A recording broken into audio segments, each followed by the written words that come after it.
Okay, let's just dive right into this ultimate exam masterclass on Carol Ann Duffy's absolutely powerful poem, War Photographer. If you're looking to understand exactly how to turn trauma, structure, and poetic language into top marks, well, you're in the right place. But before we start analyzing the text, I want you to ask yourself a seemingly impossible question. How do you actually capture the chaos of war?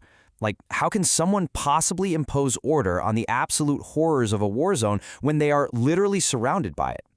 In this explainer, we're going to crack this poem wide open.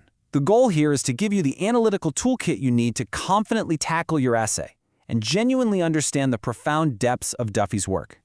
So, here's the game plan for today. Context and plot summary, form and structure, language and imagery, key themes and symbols, and finally, comparing the poems. Let's kick things off with Section 1, Context and Plot Summary. So, this poem was published back in 1985 by future UK Poet Laureate Carol Ann Duffy. Now, interestingly, she wasn't a soldier herself. Instead, she drew on her close friendships with famous war photographers, guys like Don McCullin and Philip Jones Griffith, to write this deeply political piece. You might wonder, why focus on her friends instead of the soldiers fighting? Well, it's because she really wanted to capture that quiet, often ignored tragedy of the observer. She's challenging us to look at the people who document the trauma in places like Belfast, Beirut, and Cambodia. These photographers face a genuinely terrible dilemma. They have to record these life-shattering events, but they can't actually intervene or help. And then they carry all that heavy weight back home, creating this incredibly painful contrast between the safe, quiet hills of rural England and the traumatic war zones they just left. Moving on to Section 2, Form and Structure. This structural breakdown brilliantly illustrates the core tension of the poem. You've got rigid order set directly against absolute chaos. The poem is built super strictly, 4 stanzas, 6 lines each, which we call sestets, with a constant ABBCD rhyme scheme. But why? Why use such a rigid format for something as messy as war? Well, because a sestet feels boxed in, right? It feels kind of claustrophobic. It perfectly mirrors the literal physical boundaries of a photograph and the confined, tight space of the darkroom. For your essay, the big takeaway here is that Duffy uses this incredibly tight structure to reflect the photographer's desperate, methodical attempt to restore some kind of order to a completely chaotic world. That rigid rhyme scheme, it's basically his heartbeat trying to stay calm. His careful darkroom ritual is literally his only way to control his overwhelming emotions. On top of that, Duffy uses a cyclical structure. This means the narrative ends exactly where it began. We leave the photographer back on an airplane heading out to yet another war zone completely isolated. The poem uses a third-person's perspective to really highlight his emotional detachment. And ending cyclically on that plane emphasizes a devastating point. Despite all the horrors he's captured, despite all the trauma he puts himself through to show the world the truth, the repetition is completely futile. Nothing has actually changed. All right, let's jump into Section 3, Language and Imagery. Duffy anchors her imagery with this absolutely crucial line, spools of suffering set out in ordered rows. This is a fantastic quote to memorize, seriously. It perfectly captures his attempt to organize messy, visceral human agony into neat, manageable physical objects. It highlights that unbearable tension between the horrific reality of suffering and the desperate human need to process it methodologically just to survive. Let's dig a bit deeper into the poetic devices here.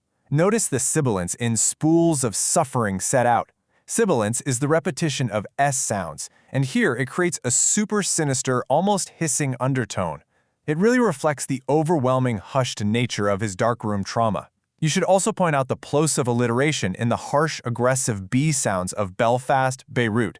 I mean, say it out loud, you can actually feel it. Belfast, Beirut. The punctuation literally forces us to stop hard at each word, mimicking the violent, percussive sounds of gunfire or bombs dropping right there in the middle of the stanza. Then, we get this really striking comparison. Duffy writes as though this were a church and he a priest preparing to intone a mass. A major takeaway for your notes is this extended religious metaphor, which fundamentally elevates the photographer's job to something truly sacred. Let's break down this idea of the darkroom as a church. The red light of the photographic darkroom mimics the red sanctuary lamp of a Catholic tabernacle. It shows us that he treats these developing memories with absolute, unwavering reverence. He's acting like a priest preaching to his congregation, but here's the real tragedy of the poem. His congregation, the public reading the Sunday newspaper, simply isn't listening to his sermon. And this profound public apathy leaves him feeling entirely alienated and completely alone with his burden. As the photograph slowly develops in the chemical solutions, Duffy delivers this truly haunting image, a half-formed ghost. This brings us to a powerfully dual-layered metaphor. As you know, a metaphor implies a comparison, and here, a half-formed ghost represents two things at exactly the same time. First, it's the literal, slow physical development of the image, the chemicals reacting to light and the picture slowly appearing on the paper. But as that physical image takes shape, so does the psychological trauma. It represents the lingering memory of a dead man returning to literally haunt the photographer. It's a brilliant bridge between the physical and the psychological, showing that the trauma is coming to life right before his eyes, forcing his past horrors to bleed directly into his quiet present reality in England. Next up, Section 4, Key Themes and Symbols. So what are the big takeaways you need to weave into your analysis? There are 4 major themes. First is public apathy. The central contrast you really have to highlight is the horrific reality of the war zones stacked up against the fleeting, superficial sympathy of the British public. I mean, ask yourself, how would you feel if your life's traumatic work was consumed by people who shed a single tear and then immediately went back to their bath and pre-lunch beers? It's infuriating, and Duffy absolutely wants us to feel that anger.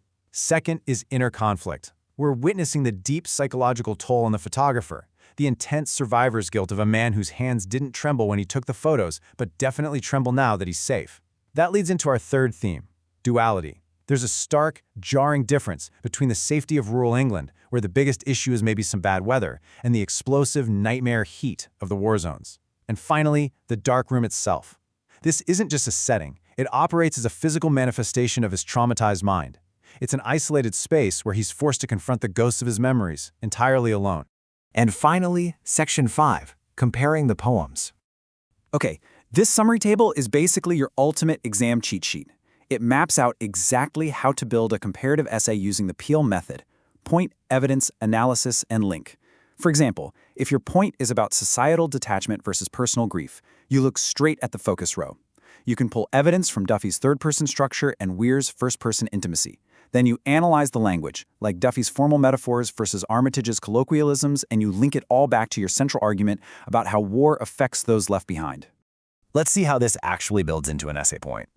If you compare War Photographer with Jane Weir's Poppies, you're going to want to focus heavily on structure and perspective. Duffy's rigid sestats and distant third-person voice mirror a professional trying to suppress his grief, boxing it in to maintain some sense of control. Conversely, Weir uses a chaotic free verse structure and an incredibly intimate first-person perspective. That lack of strict structure in Poppies perfectly reflects the unpredictable, bleeding emotional grief of a mother left behind, someone who's completely unable to organize or contain her sorrow.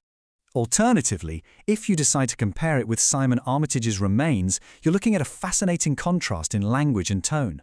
Just notice the difference in the vocal delivery. Duffy uses a highly formal, somber, detached tone. The photographer observes and tries to make sense of the trauma through this elevated, almost religious lens. But the soldier in Remains?